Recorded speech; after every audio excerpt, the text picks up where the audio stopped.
İşte emniyete birkaç kez tutuklandık. Tamamen terörist muamelesi gördük. İşte yakalarımıza numaralar koyarak, parmak izlerimiz defalarca alınarak belli bir fişleme yaptılar. Hatta oradaki bir polis memuru dedi ki, sen ne yaptığını biliyor musun dedi. Senin çocuğun asla bir daha ne polis olabilecek ne subay. Parmak izi alınacak, bu kadar fişlenecek. Ne yaptık? Yani herhangi bir hocamızı kızıp da bizi derse almıyor diye bir zararda bulunmadık. Camı kırmadık, pencereyi kırmadık, kimseye bir zarar vermedik. Ama maalesef ki çok ağır zulümler yaşadık patlamasıyla aslında. Vücudunda önemli yanıklar oluşmuştu. Bunlar bir travmanın sonuçlarıdır aslında. Şimdiki gibi teknoloji ileri seviyelerde değildi. Yani bizim elimizde iletişim, telefon yoktu. Çok nadir kişilerde bulunuyordu cep telefonu. Fotoğraf makinesi de yasaktı. Biz yaşadığımız zulmü dışarıya yansıtamıyorduk. Yani kesinlikle zulmü aktaramıyorduk. 28 Şubat döneminde üniversite öğrencisiydim. İnönü Üniversitesi'nde daha ilk yılımdı. Bir dönem rahat okulumuza devam ettik ilk başladığımız zaman. İkinci dönem birden sorunlar başlamaya başladı.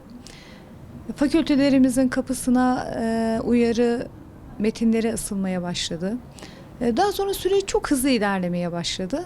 Tabii bizler başörtümüzle eğitimimize devam etmek istediğimiz için akabinde kınama, uyarı ve cezalar almaya başladık. Bir hafta, 2 hafta, 3 ay süren ve akabinde de bir dönem süren cezalar alarak okuldan ilişiğimiz kesildi. Tabii ki bu zaman diliminde, bu 3 aylık zaman diliminde bizler uzaklaştırma aldığımız zaman sınıflarımıza giremediğimiz için her arkadaş kendi fakültesinin önünde bir oturma eylemi yaptık. Orada da yani sessizce oturuyorduk. Yani sessiz bir eylemdi.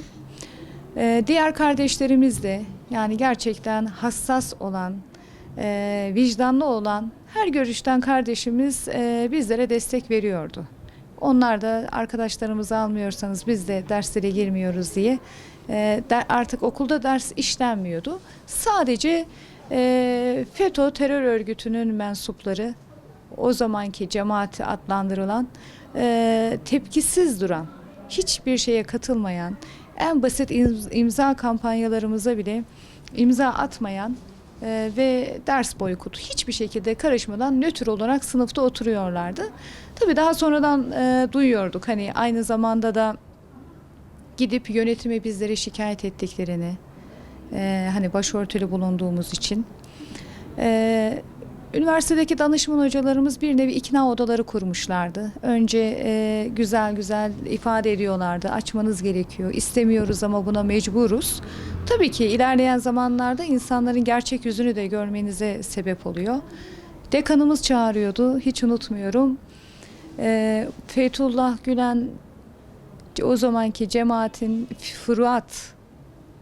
furuattır, başörtüsü furuattır açıklamasından sonra bakın dedi bu arkadaşlarınız da inançlı, başörtülerini örtüyorlar ama açtılar.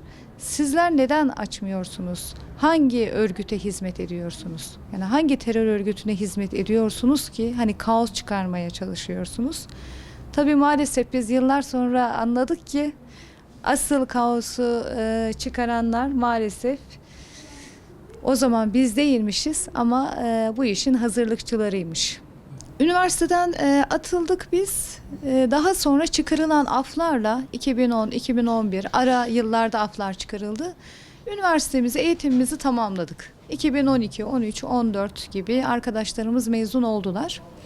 Lakin biz 2012'de Malatya merkezli 28 Şubat Kadın Platformu'nu kurduk. Bunu kurmaktaki amacımız şuydu. Diğer illerdeki arkadaşlarımıza ulaşmak, üniversitelerde kaç arkadaşımız mağdur olmuştur, bunların tespitini yapmak.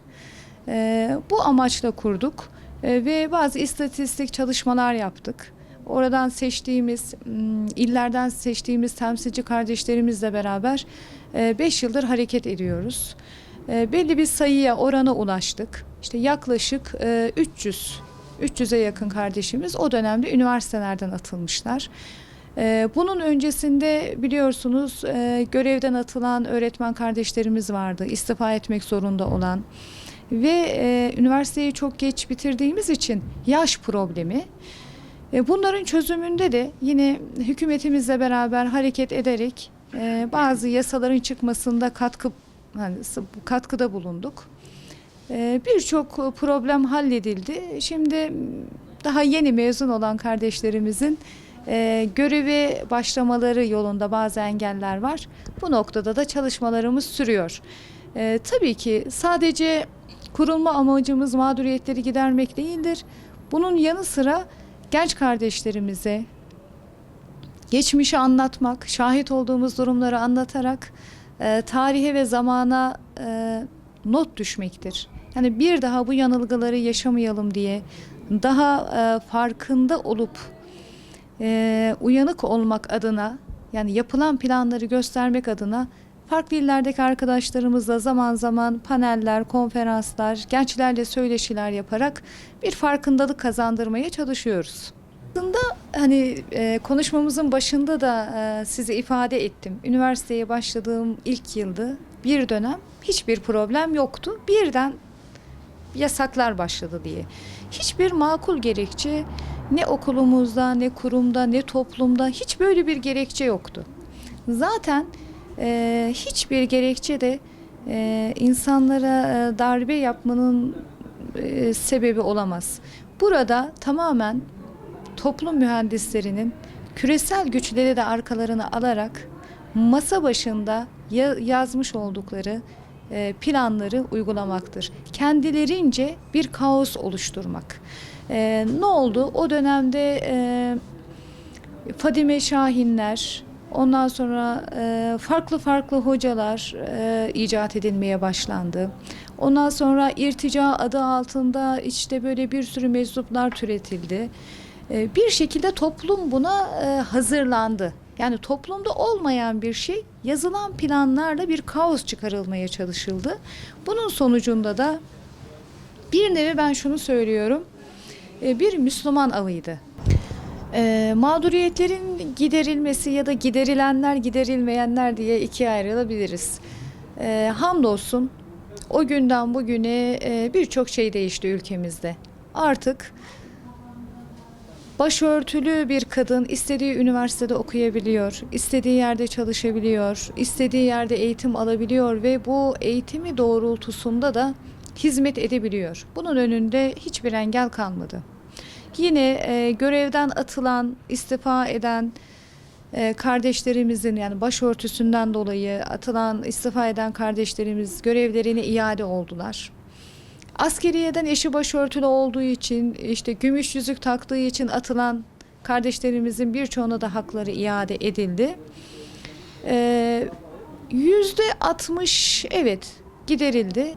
Uydurma sebeplerle, camide Kur'an öğrettiği gerekçesiyle, başörtü eylemlerinde pankart açtığı gerekçesiyle ya da konuşmamızda her zaman değindiğimiz gibi, hani çok fazla tekrarlamak istemiyorum, kendilerince uydurdukları terör örgütü yaftalarıyla hapise attıkları Müslüman kardeşlerimiz var. İşkence yaptıkları. Yani başörtüsü bunun görünen yüzüdür. Bu bahane edilerek, hani dedik ya, Müslüman avıdır. Gözlerine kestirdikleri cemaatleri, gözlerine kestirdikleri Müslüman şahsiyetleri hapise atıp ev baskınları yapmak, işkence yapmak, hala daha kurulan tuzaklar tam bitmiş değil. Çünkü kardeşlerimizin çıkması için bir engel yok. Yeniden yargılansınlar ya da çıksınlar, bir şekilde affedilsinler, suç yok ortada çünkü. Bu bizim üzerimize bir vebaldir. Bütün Müslümanların üzerine bir vebaldir. Umut ediyorum ki hatırlatarak, gerekli çalışmaları yaparak bir an önce kardeşlerimiz özgürlüğe kavuşurlar.